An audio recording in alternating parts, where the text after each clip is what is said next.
Hello, everybody. Welcome back to 366 Days of Hope. My name is Pearl, and I'm here to share our next topic. You can't out-train a bad diet. So I get this question a lot. Pearl, I really want to lose weight. How can I lose weight? I get this from non-clients and clients, and I give them tips on how to do it. But one of the big things, guys, is your diet is the biggest factor in you being able to reach your goals. If a trainer is only working with you for 30 minutes, say 3 times a week, that's only an hour and a half. If you're doing an hour twice a week, then that's only 2 hours, right, out of the week. So you have to take into account that you're with yourself 24 hours. And if you are awake, you're probably up for 16 hours of that day.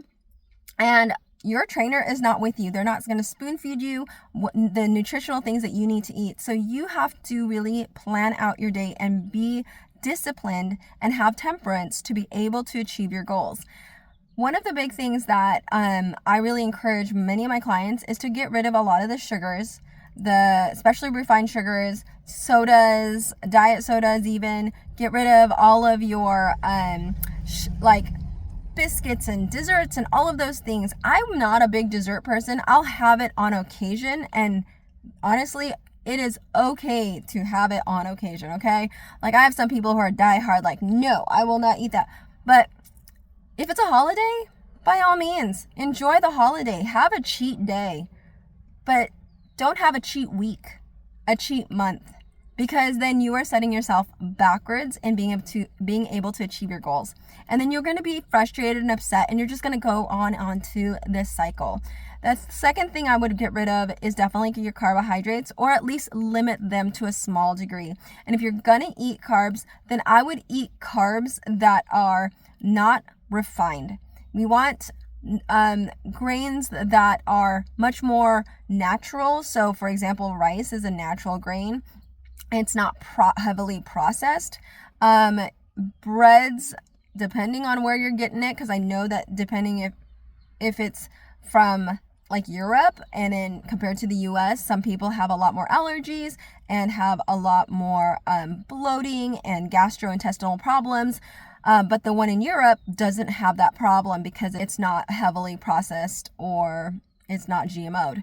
So some people have found that to be the case. So yes, you can have some carbohydrates, but make sure that you are reading your labels and being really mindful of like how much you're consuming of it every day, if not per week. So if you're eating it like say twice a week, that's fine, but have a majority of your foods be as close to the natural state that it's in rather than it being processed. So your fresh fruits, your fresh vegetables, all of those things.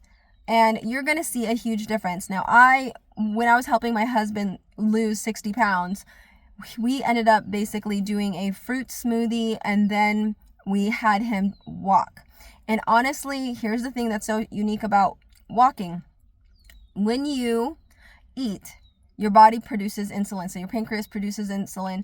And when you go for a walk, your body actually starts to metabolize the food that you're eating and helps the insulin get the sugars into the cell and creates that satiated feeling and also gives you that energy. So that means that energy that you've just put into your body is actually being used and it's being metabolized better. So that way it's not being stored as fat. So going on a walk after you eat is actually really good. And that's one of the things that helped my husband. It wasn't until later that I realized how I helped him lose weight, that it wasn't something I actually knew. It just so happened with our lifestyle. And honestly, I think that was the best thing that we did for him. And then at night, he would have a very small amount of carbohydrates, and then he'd have a ton of vegetables. We roasted a ton, and he'd have potatoes and even though for someone who is diabetic, like they say no potatoes, but you have to think of like how much they're having, so he didn't have potatoes every single night. He had them on occasion. And we'd also do sweet potatoes. Sweet potatoes are better because they're low glycemic, and they have a lot more fiber in it.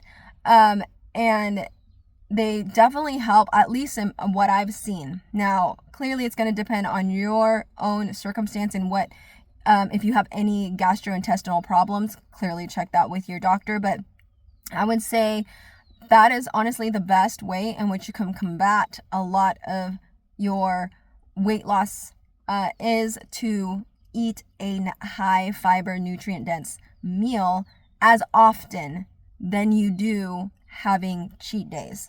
The more you do that, the more you're going to see progress, and the more you're going to immediately see the effect of your weight loss. So anyways, that's my tip for today, and I hope that encourages you to see that, yes, it's somewhat oversimplified, but honestly, if you can purchase the things ahead of time and you meal prep, it's going to save you so much. And you can check out my playlist on the meal prepping that I do to help organize, the food. And you can cook 2 or 3 meals for like a whole week if you needed to. And then you're not having to think, oh, well, what am I going to make? What am I going to eat? And then at that point, once you get there, you're going to be grabbing things that you don't even need. You're just doing it because you're hungry. So I think it's important to prep in advance so that way you're not constantly cheating if that's a problem that you notice that you have. So guys, again, thanks for supporting. I really appreciate it. And with that said, may you live, thrive, and be healthy. Take care, guys. Bye.